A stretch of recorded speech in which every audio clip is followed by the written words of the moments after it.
새벽 기도회는 사순절을 맞이해서 요한복음으로 진행되고 있는데 자연스럽게 주일에도 요한복음을 함께 여러분과 살펴보기를 원합니다. 요한복음 6장 1절부터 15절까지 말씀입니다.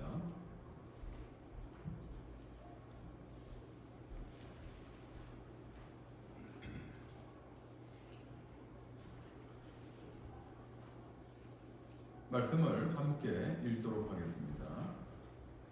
그 후에 예수께서 디베랴의 갈릴리 바다 건너편으로 가시매 큰 무리가 따르니 이는 병자들에게 행하시는 표적을 보았음이로라. 예수께서 산에 오르사 제자들과 함께 거기 앉으시니 마침 유대인의 명절인 유월절이 가까운데라. 예수께서 눈을 들어 큰 무리가 자기에게로 오는 것을 보시고 빌립에게 이르시되 우리가 어디서 떡을 사서 이 사람들을 먹이겠느냐 하시니 이렇게 말씀하시면 신이 어떻게 하실지를 아시고 빌립을 시험하고자 하십니다. 빌립이 대답하되 각 사람으로 조금씩 밖에 할지라도 200데나리온의 떡이 부족하리라. 제자 중 하나 시몬 베드로의 형제 안드레가 예수께 여짜오되 여기 한 아이가 있어 보리떡 5개와 물고기 2마리를 가지고 있나이다. 그러나 이것이 이 많은 사람들에게 얼마나 되겠사옵나이까.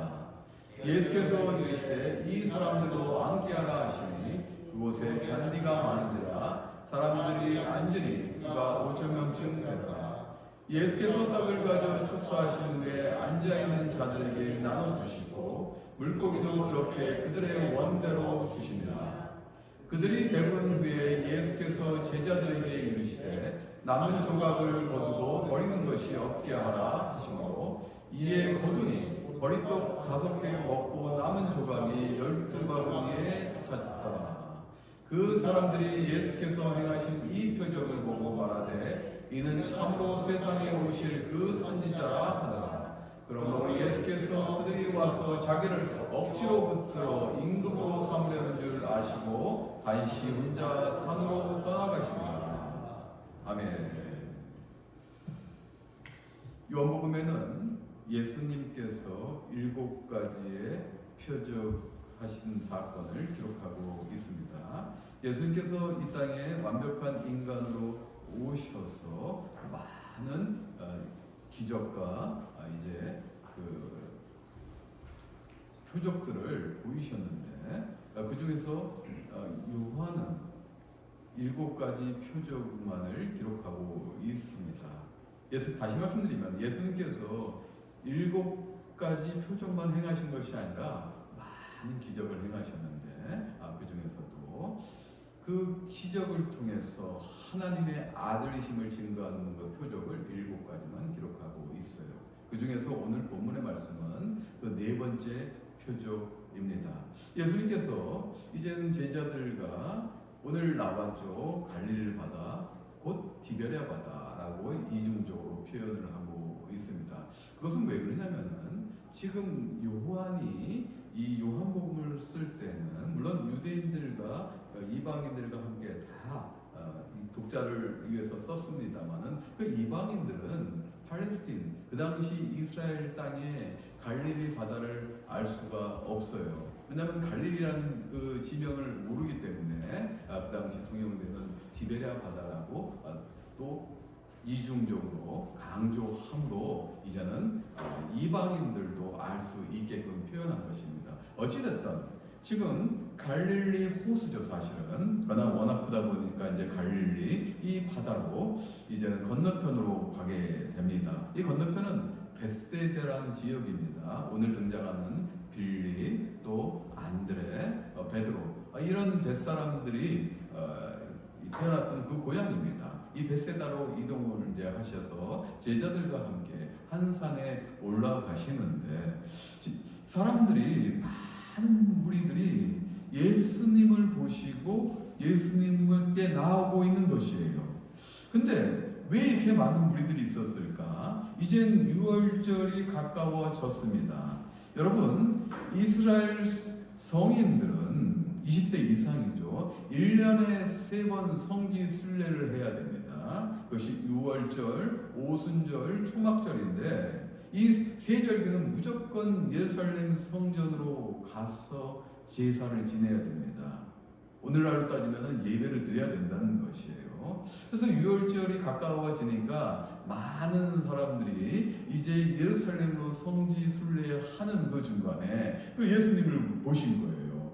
근데 예수님을 봤는데 이 사람들이 왜 예수님을 따를까? 오늘 본문을 보게 되면은 병자들을 고쳐주는 그 표적을 그들은 알고 있었던 것이에요. 여러분, 예수님께서 병자들을 어떻게 고치셨습니까? 여러분 잘 아시다시피 우리가 해결할 수 없는 불치의 병, 인간으로선 도저히 넘어설 수 없는 것들을 극복하신 분이 예수님이세요. 이 땅에 오셔서. 그러니까 이 사람들은 야, 보통 분이 아니다, 비범한 사람이다. 그러므로 예수님을 쫓자, 예수님이 말씀을 듣자, 예수님이 또 어떤 표적을 행하실까 지금 따르고 있는 것이에요. 이제 문제는 근데 여기서 발단됩니다. 많은 사람들이 지금 예수님 앞에 나오고 있어요. 오늘 본문은 5,000명이라고 얘기하지만은 같은 본문에 다른 복음서를 보게 되면은 장정만 5,000명이에요. 여성들과 자녀들은 제외한 장정만 5,000명이에요. 지금 6월절을 맞이하여서 예루살렘으로 성지 순례가는 이 많은 사람들이 지금 몰려오고 있는 거예요. 그런데 예수님께서 빌립에게 질문을 하십니다. 빌립에게 어떤 질문을 하실까요?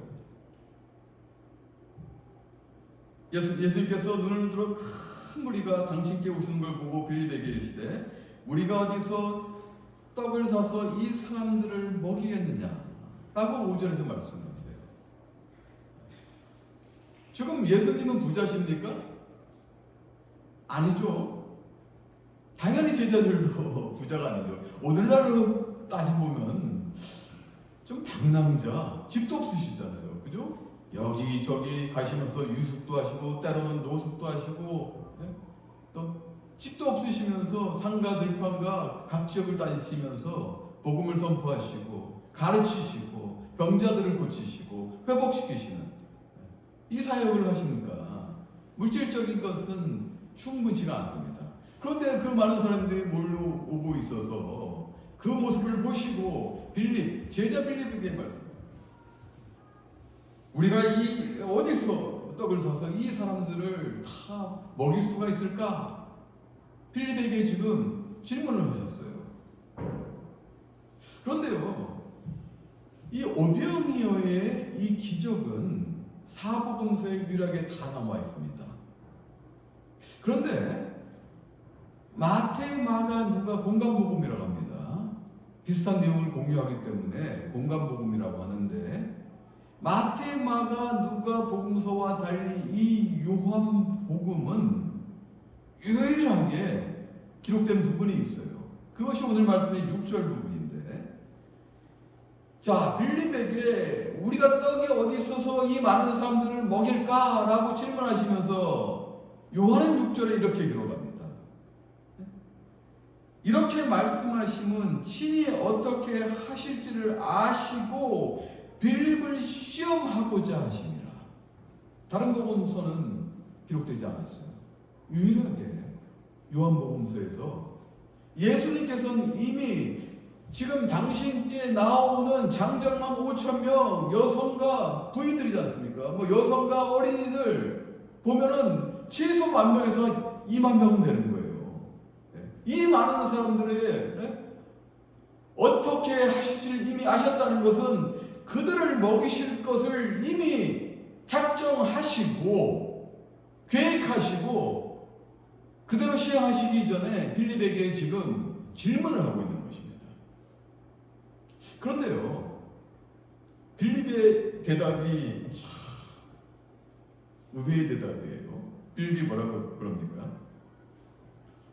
7절 말씀 보니까 빌립은 아니 각 사람으로 조금씩 아주 조금씩 먹게 할지라도 200데나리온의 떡으로도 부족합니다. 여러분 데나리온은 제가 누차 얘기했는데 기억하셔야 돼요. 이 데나리온은 당시 유대인들의 그 화폐입니다. 은전이에요. 그런데요, 이 데나리온은 오늘날로 따지면은 노동자가 하루 벌어서 받는 그 일당을 얘기하는 것입니다. 여러분 얼마 버십니까? 기도하십시오. 일당 많이 버시기를. 예전에 제가 100불이라고 했는데 요즘 100불 안 돼요. 코로나 이게 물가도 엄청 오르고요. 100불로 못 삽니다. 그래서 한 200불 잡읍시다. 200불 잡고, 그러면 200데나리오면 얼마입니까? 4만 불이에요. 4만 불. 이 4만 불로도 이 많은 사람들을 먹일 수가 없습니다. 그것도 부족합니다. 빌립이 이렇게 얘기하는 거예요. 근데 빌립 입장에서 보면은 지극히 정상적이죠. 아까도 제가 말씀드렸습니다. 예수님이 돈이 어디 있어요? 어떻게 보면 불황자, 방랑자 같이 살고 있는데 상가 들판에서 뭐 노숙하고 뭐 유숙하고 뭐 어떤 사람 집에 들어가서 자기도 하고 뭐 그러는데, 하숙도 하고 그러는데, 빌립의 입장에서는 지극히 이성적이고 합리적이라는 것이에요. 빌립을 보면은 정확히 우리의 모습입니다. 우리 삶의 모습이에요. 우리가 생각하고 사고하고 행동하는 것, 지극히 인간적인 모습. 우리 내 모습 아닙니까?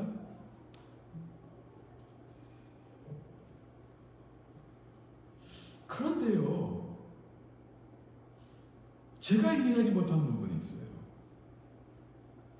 제가 빌립과 공감하면서도 제가 빌립에게 공감할 수 없는 것은, 빌립은 지금 12제자 중에 한 명으로서 예수님과 함께 3년 동안 공생애를 함께하고 있다는 것이에요. 오늘 요한복음 6장 이전에, 물론 이게 요한복음이 연대수두로 기록된 건 아니지만은, 그러나 공생애 기간 동안에 분명히 빌립은 예수님께서 하신 기적과 이사를 봤을 거예요. 그러면 요한복음 6장 이전에 보게 되면은 가장 최초의 표적, 제가 표적은 아까 말씀드렸죠, 사인인데, 기적을 베품으로 인해서 예수님께서 하나님의 아들임을 증거하는 것이 표적이에요. 이적이라고도 하는데, 그런데 요한복음 2장의 모습 보면 물이 포도주로 바꾸게 한 사건이 있습니다. 가나의 혼인잔치에서 예수님께서 그 필요에 의해서 지금 물이 포도주로 바뀌게 한 사건이 있습니다. 그뿐만 아니라 왕의 신하를 낫게 한 두 번째 표적이 있고요. 요한복음 5장에 보게 되면은 베데스다 연못에서 38년 된 병자를 예수님께서 낫게 하셨어요. 그런데 여러분 잘 아셔야 돼요. 이 예수님께서 공생애를 하실 때 예수님 혼자 다니신 것이 아니에요. 제자들과 대부분의 시간을 함께 했다는 거예요. 물론 산에 가서 기도하실 때는 1대1의 하나님과 성부 하나님과의 만남, 친밀한 만남을 갖기 위해서 기도하실 때는 혼자 하셨지만은 그 외에 대부분의 시간은 제자들과 함께 했다는 것입니다. 그러므로 제자들은 분명히 봤습니다. 설령 어떤 일이 있어서 보지 못했더라도 공동체이기 때문에 들었을 것입니다. 빌립은 이러한 표적들, 인간이 할 수 없는 우리의 사고와 능력과 우리의 가치관, 우리의 세계관을 뛰어넘는 그리스도의 능력을 보았을 것이에요. 제가 공감 못하는 부분이 이 부분이에요. 보고 들었음에도 빌립은 지극히 인간적인 모습으로 저 많은 사람들이 몰려오고 있는데 조금이라도 다 먹이려면 4만 불의 돈으로도 부족합니다. 주님, 우리가 지금 얼마나 했습니까? 정확히 모르겠습니다만 우리 100불도 없을 거예요. 지금 주님 100불이나 있으면 다행이겠습니다. 근데 어떻게 4만 불이나 되는 돈이 어디서 생겨서 저 사람들 다 먹이겠습니까? 빌립은 이렇게 지금 주님께 오히려 반문하고 있는 것입니다. 그런데요, 분명한 것은 빌립은 예수님의 의도를 전혀 모르고 있어요. 예수님이 이미 어떻게 하실지를 결정하시고 빌립에게 지금 시험하고 계시는 거예요. 여기서 시험하는 것은 템테이션이 아닙니다. 여러분, 시험은 크게 두 가지가 있어요. 테스트와 템테이션입니다. 템테이션은 사단이 주는 시험이에요. 돌부리에 이런 장애물에 걸려 넘어뜨리기 위한 계략, 계교, 미혹, 이런 걸 얘기하는 거예요. 세상에 살면은 사단의 계교가 많습니다. 이런 걸 템테이션이라는 거예요. 유혹하는 것. 그러나 시험이라는 것, 예수님이 주시는 시험은 테스트예요. 여러분이 만약에 공부를 하면은 그 공부의 결과로서 테스트를 봐야 되지 않습니까? 어떤 과정을 마치려면 테스트를 봐야 되지 않습니까? 다음 스테이지로 가려면 테스트를 봐야 되지 않습니까? 지금 예수님께서는 빌립에게 이것을 원하셨던 것이에요. 빌립의 신앙이, 그 믿음이 어디까지 왔는지 체크하기를 원하셨던 거예요. 그러나 빌립은 그 예수님의 의도와는 달리, 아니 우리에게 4만 불이 어디 있습니까? 예수님 지금. 여러분, 믿음이라는 게 뭔지 아십니까? 믿음은요, 예수님의 그 의도에 화답하는 거예요. 정확히 화답하는 것이 믿음입니다. 우리 믿음의 종류를 또 여러 가지로 정의할 수 있습니다만, 지금 이 시간에 제가 믿음을 정의하는 것은 예수님의 그 생각과 의도에 정확하게 부합하여 대답하는 것, 화답하는 것, 이것이 믿음이라는 거예요. 이렇게 살아가면서 방황할 때 많아요. 도대체 하나님이 왜 이 땅에 보내셨을까? 왜 예수 믿게 하시고 왜 교회 나오게 하셨을까? 왜 세상이 이렇게 힘든데 왜 이렇게 나를 지으시고 인도하실까? 이런 분들 굉장히 많습니다. 요즘같이 다변화된 사회, 복잡한 사회, 요즘은요, 아이고, 예전에 10년이 지나면 10년이면 강단이 변한다고 했죠. 요즘 더 빨라요. 내가 볼 때 3년? 아니요. 2년, 1년? 기계도 3개월 만에 바뀌더라고요. 새 기계 샀다고 막 좋아했는데, 보니까 3개월 후에 세게 다른 게 나오더라고요. 이 홍기가 되는 거예요. 지금 이런 세상이에요. 여러분, 기술의 혁신, 발전 어마어마한 세상입니다. 그걸 쫓아가기도 쉽지 않아요, 여러분들. 이렇게 다변화되고 다원화된 이 세상 가운데서 여러분들, 중심을 잡고 그걸 잃지 않고 핵심을 쫓아가는 것, 그것이 뭔지 아세요? 방황하지 않는 것이 뭔지 아세요?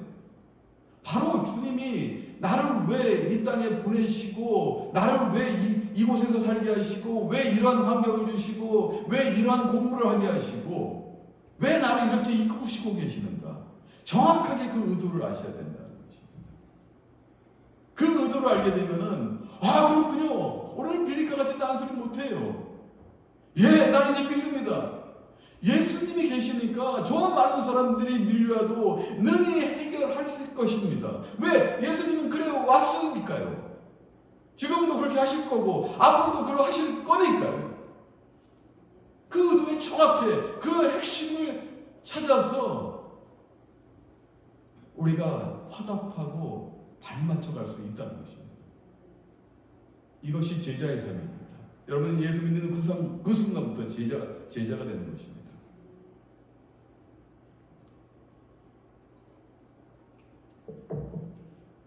또 한 가지, 여러분들, 제가 여러분들에게 정말 간곡히 말씀드리십니다. 여러분의 능력을 제한해도 됩니다. 왜? 사람에게는 한계가 있어요. 우린 다 이루어낼 수가 없습니다.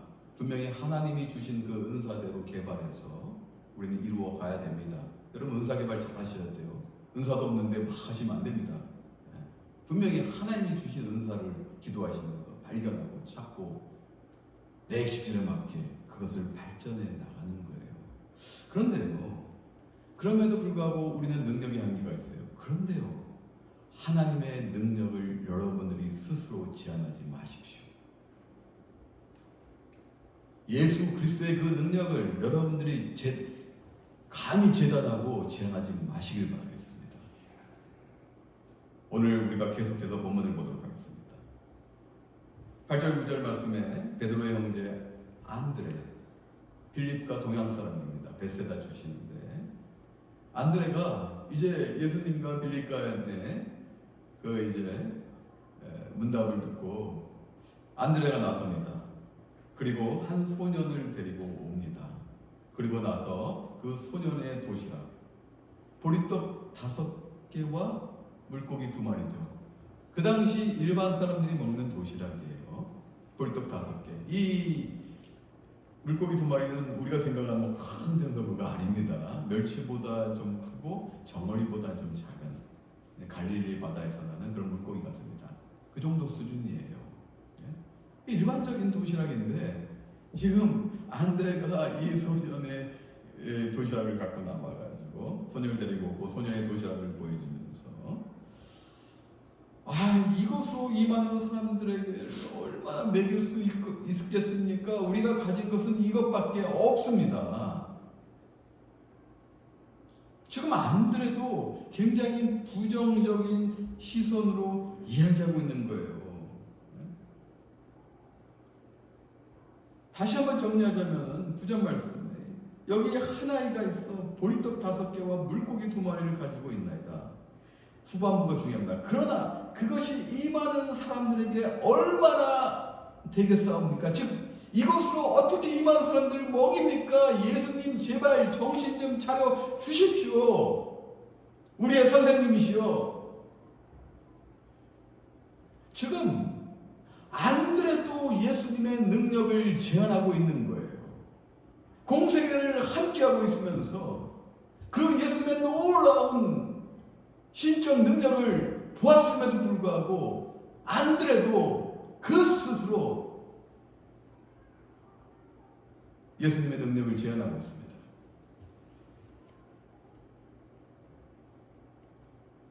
여러분, 우리가 살아가면서 우리 삶 가운데 분명히 직시해야 돼요.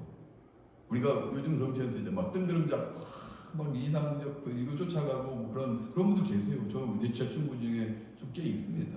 그러니까 지금 다 깨졌죠. 이제 나이 들면서 다 깨졌는데 그런 것 같이 하면 분명히 현실을 직시해야 되는 건 맞습니다. 그러나 현실적이 되어서는 안 된다는 것이에요. 우리는 우리의 능력을 뛰어넘는 분명한 신적 존재가 계신다는 것을 인정해야 됩니다. 그것이 믿음이라는 거예요. 보이지 않지만 분명히 나의 삶 가운데 신앙 가운데 내 평생에 능력으로 함께하여 주실 것이라는 이것이 또한 믿음이에요. 이제 예수님께서 그러고 나서 이제 이 사람들로 다 앉게하라. 벳세다의 한 들판 잔디밭에 다 앉게하라. 그래서 이제 다 나눠주기 좋게 이제 뭐 앉았지 않습니까? 그리고 예수님께서 그 어린아이가 가져왔던 보리떡 5개와 물고기 2마리 그 작은 것에 감사하셨어요. 하늘을 우러러 성부 하나님께 감사하셨어요. 축복하고 감사하셨어요. 축사하셨다. 이거예요. 여러분 잘 생각하셔야 돼요. 오늘 예수님께서 무에서 유를 창조하신 것이 아니라는 겁니다. 예수님은 그 가난한 평범한 어린아이의 그 도시락 가운데 그 작은 것에 축복하시고 감사하셨어요. 하늘으로 성발하니 이 작은 것을 주시니 감사하고 여기에 축복하여 주시옵소서. 다시 제가 중복해서 말씀드립니다. 오병이의 기적은 무에서 유를 창조한 것이 아니라 작은 것에서 감사하시고 예수님께서 축복하시고 그리고 어떤 일이 벌어집니까? 놀라운 일이 벌어졌어요. 그 많은 사람들 장정만 5,000명 여성과 어린이 포함하면 최소 10,000명에서 20,000명 그 사이 됐어요. 그 많은 사람들을 다 먹였어요. 빌립이 생각할 때는 조금씩 먹여도 4만 불, 200데나리온도 부족합니다. 4만 불도 부족합니다. 지극히 빌립의 생각, 인간적인 생각, 우리가 생각하는 이성과 합리적인 생각에 의해서 조금씩만 먹여도 4만 불로도 부족합니다. 라고 했는데 어떤 역사가 벌어졌을까? 작은 것에 감사하시고 축복하시고 예수님께서 무한한 능력으로 함께 하시니 많은 사람들을 원없이 먹였다는 거예요. 원없이 먹였습니다. 배불리 먹였어요. 조금씩도 아니라 우리의 생각을 뛰어넘는 예수님께서는, 우리의 능력을 뛰어넘는 예수님께서는 조금씩이 아니라 원없이 배불리 많이 엄청나게 다 먹게 하고도 그 증거로 걷고 나니 12강주리가 남았다는 것입니다. 이것이 예수님의 능력입니다. 그러면 사랑하는 여러분, 우리는 어떻게 살아야 될까요? 여러분 축복 가운데 살기 원하십니까? 아니면 허무와 우울, 방황 가운데 살기 원하십니까? 왜 제가 이런 말씀드리냐면, 여러분들은 이제는 빌립과 같이, 안드레아와 같이 자기만의 세상을 건설하시면 안 된다는 거예요. 우리는 우리만의 세상을 건설하기 원합니다. 우리는 그것을 위해서 교육을 받고요. 그 교육받은 것을 적용해서 사회에서 삽니다. 돈도 벌죠. 또 가정도 이루죠. 또 사회 구성원이 됩니다. 분명히 우리 안의 시스템을 구축합니다. 나만의 세상, 우리의 세상, 자기만의 세상을 구축해가면서 시스템들을 만들어가고 살아갑니다. 근데 거기서 100% 만족해야 되는데, 솔직히 여러분들 고백해 봅시다. 여러분들이 구축해 놓은 그 세상 지금도 만족하고 사십니까? 아니, 대답이 없으세요. 우리는 만족할 수 없다는 거예요. 왜요? 우리는 불완전하기 때문에. 우리 자체도 불완전하지만 우리가 이루어가는 이 세상, 시스템, 모든 것이 불완전하기 때문에. 그러면 우리는 뭘 생각해야 될까? 오늘 본문 말씀을 통해서 우리의 생각과 사고와 능력을 뛰어넘는, 우리 세상을 뛰어넘으시는, 우리 세상으로 도저히 이해할 수 없지만 분명히 이루신 하나님의 나라, 큰 세계를 바라보셔야 된다는 것입니다. 이 작은 세상에는 끊임없이 노력하고 수고하고 힘들어서 돈 벌어가지고 가족도 먹여 살려야 되고 또 자녀도 키워야 되고 뭐 해야 될 건 많습니다. 물론 그 중에서도 기쁨은 있어요. 좋은 데 가서 육즙이 흐르는 스테이크를 먹을 수도 있고, 여행도 갈 수도 있고요. 때로는 또 좋은 차를 사가지고 살 수도 있습니다. 또 좋은 집을 사가지고 살 수 있습니다. 순간 기쁩니다. 근데 그 기쁨이 영원할까요? 그렇지 않아요. 그게 영원하면 좋을 텐데, 저도 그렇게 살 텐데, 그게 영원하지 않는다는 문제예요. 우리가 살면서 우울할 때가 있고 허무하고 왜 이렇게 이게 마음이 하나 뻥 뚫린 것 같지? 무슨 멍해가 있는 것 같지? 해결할 수 없는 갈급함이 있단 말이에요. 그런데요, 이 작은 세상에서 이루지 못하는 이 큰 세상, 이 하나님의 나라는 구원이 있고 회복이 있어요. 역사가 있고 능력이 제한되지 않아요. 그리고 영원히 멈추지 않는 광채가 있어요. 그러므로 여러분들은 이제는 내가 구축한 그 세상에서 데미안의 알을 까고 나오듯이 깨고 나오셔야 돼요. 그 경계에서도 우왕좌왕하시면 안 됩니다. 그 경계에서 이리 갈까 저리 갈까, 어쩔 때는 하나님의 나라로 갔다가 아니면 다시 나의 작은 왕국으로 갔다가 이러시면 안 된다는 것이에요. 그 경계에서도 우왕좌왕하시면 안 되고 범죄하셔도 안 되고, 여러분들 믿으셔야 돼요. 우리는 조금씩 생각했지만은, 조금씩 먹어도 4만 불의 돈으로도 부족하지만은, 그 작은 것에 감사하시고 축사하신 그 영광의 주님께서는 그 작은 것으로 원없이 먹이고도 남는 능력과 영광의 주시라는 거예요. 그러므로 그 능력과 영광의 주와 함께하고 내가 그 능력에 던 믿고 이 땅에서 영광의 자녀로 내가 살아가리다. 다시 말씀드리면 거기에는 기쁨이 있습니다. 구원과 회복이, 날마다 회복이 있고 날마다 예수 그리스도로 인해서 구원이 있고,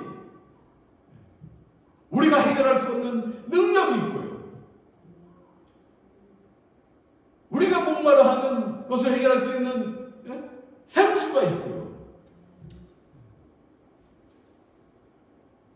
사랑하는 여러분, 큰 세계를 꿈꾸십시오.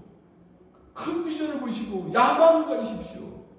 왜 작은 왕국에서 여러분 서성이시고 방황하시고 사십니까? 큰 왕국인 나만의 세상을 넘어서 하나님의 나라로 가십시오. 그러면 하나님께서 작은 세상에서 필요하시다면 이루었던 것도 다 이루게 해주신다니까요.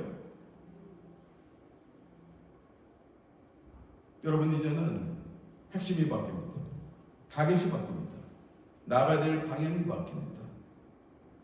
내 삶의 패러다임이 바뀝니다. 여러분, 삶의 패러다임이 상당히 중요합니다.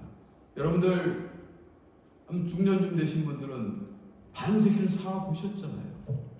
그런데 거기서도 완벽하지 못하면 삶의 패러다임, 신앙의 패러다임을 바꿔야 된다는 것입니다. 사랑하는 여러분, 이제는 우린 정말 행복하고 만족한 삶을 살기 원합니다. 근데 작은 세상에서 찾지 마시고 큰 세계로 나가십시오. 그리고 끊임없이 질문하십시오. 내가 이러는 곳에 내가 영원히 만족할 수 있는 것인가? 그러면 그 세계에서 사십시오. 그 세상에서 사십시오. 그러나 그러지 못하면 깨어나십시오.